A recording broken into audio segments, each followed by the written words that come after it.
Think of the First World War, and you think of trenches.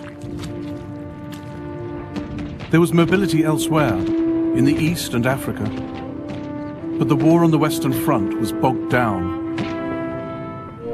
The challenge on both sides was to find new ideas, new weapons, new spirit among the men. Only then could they break out and win. In September 1914, the Allies had stopped the German drive into France at the Marne. The Germans pulled back to high ground and dug in. The Allies followed suit.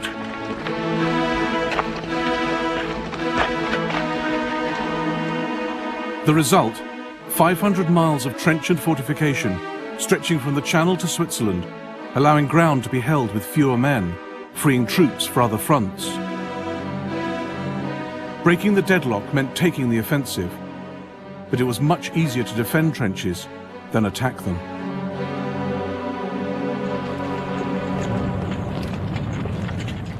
For all their blood and mud and horror, trenches saved lives. They were places of fear and bad smells, where walls might be shored up with limbs and corpses, but they were the safest places to be in a battlefield swept by machine gun fire, devastated by shelling. The greater danger came when you left them.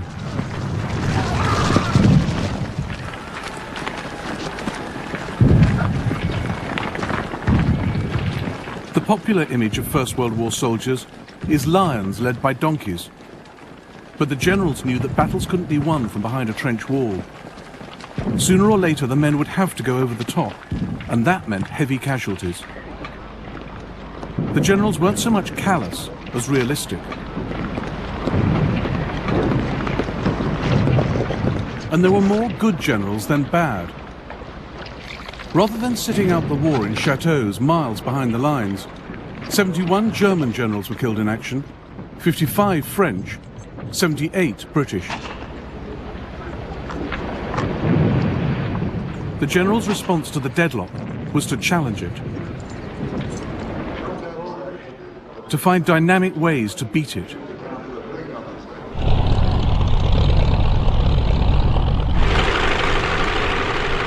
In 1916, both sides looked for a place to break through, where an attack could be concentrated and supplied. The Germans thought they'd found it at Verdun.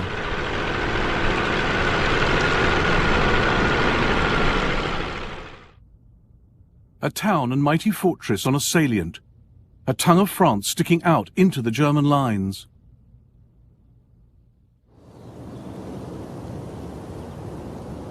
Verdun looked secure, with its huge walls, its giant circle of 19 forts, with their outer ring of defences.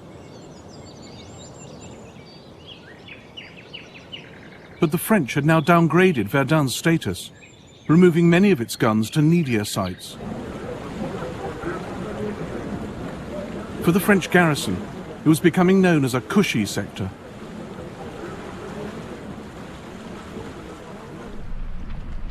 We have almost nothing to worry about. We often play cards, and sometimes we have to drop them and pick up our rifles, but it's usually a false alarm. So we go back to our seats and our cards, our minds completely on the game again.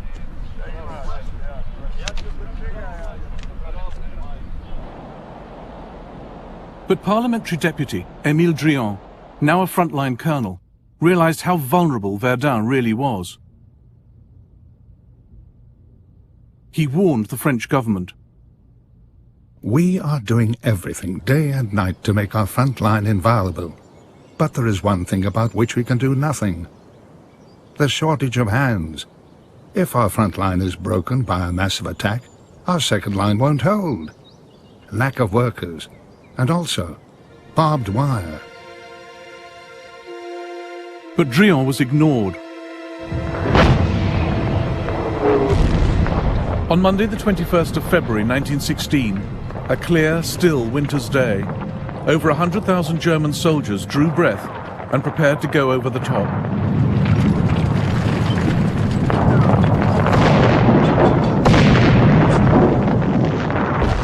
They had surprise on their side.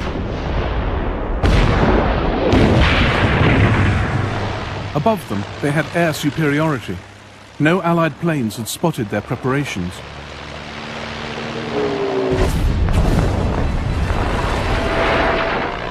Behind them, their own German artillery opened fire. And in front of them in the French lines, Corporal Marc Stéphane could hardly believe what was happening.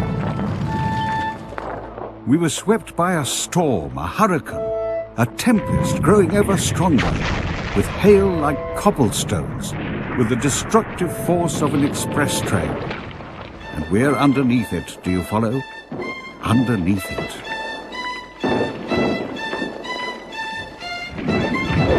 The Germans fired 1 million shells that day.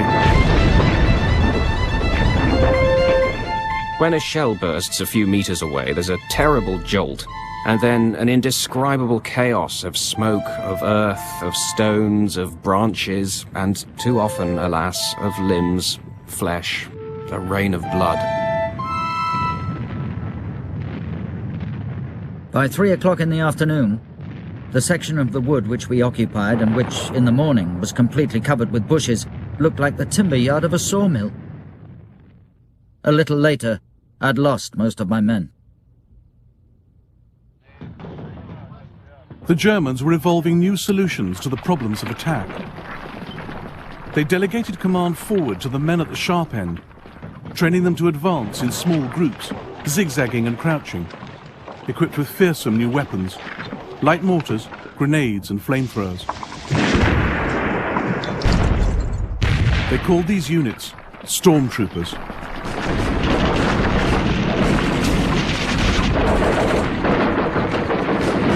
We moved forward from our position.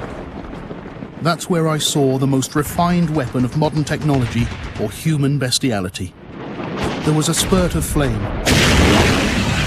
which flooded the attacking enemy with burning oil.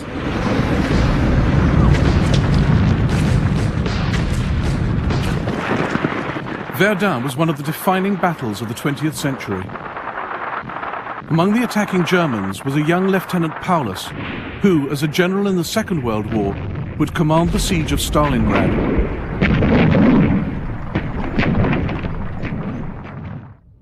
"25-year-old Charles de Gaulle was also there, France's future leader, wounded and captured defending Verdun.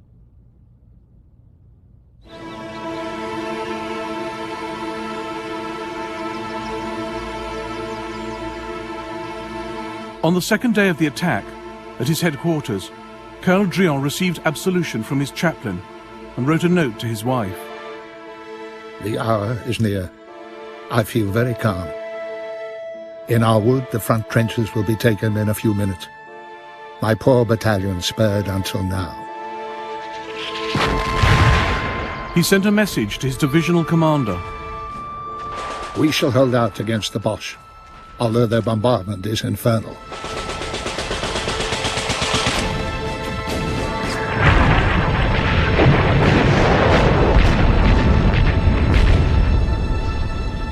Drian ordered a retreat out of the woods.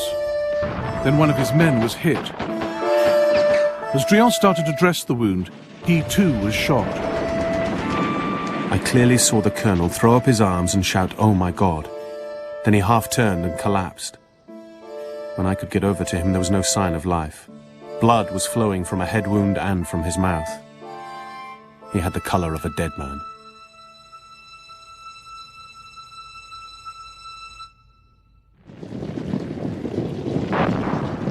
Three days later, the Germans captured Douaumont, Verdun's key fort.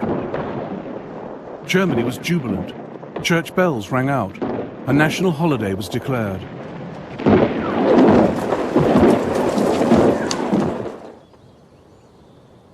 In France, Drian's heroic sacrifice helped spark the flame of national defiance. Verdun was to be held at any cost.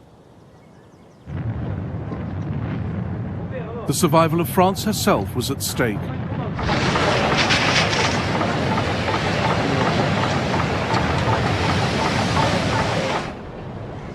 They shall not pass, declared General Philippe Pétain, Verdun's new commander.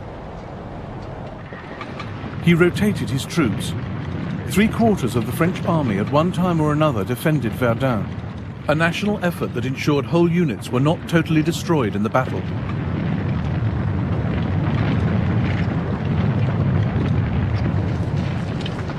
Pétain was genuinely concerned for the lives of his men.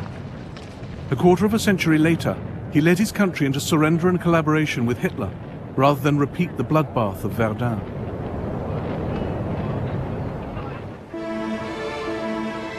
Route Nationale 93.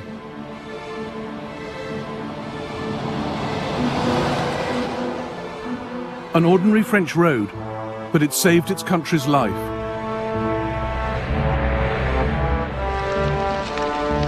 Night and day, supplies for Verdun rolled along the Voie Sacrée, the Sacred Way, as well as by rail.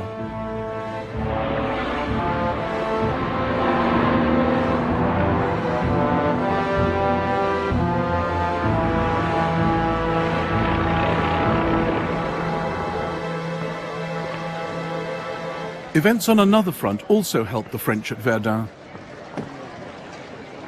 At the end of 1915, the Allies, Britain, France, Italy and Russia, had agreed a plan for 1916 to pull Germany in different directions.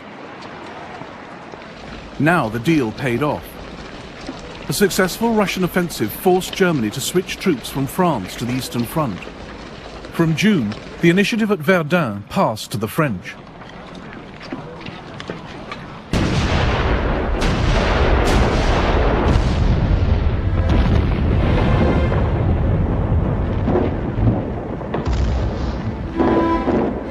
And Germany's technical advantages were short-lived. Throughout the war, new ideas were quickly picked up by the other side.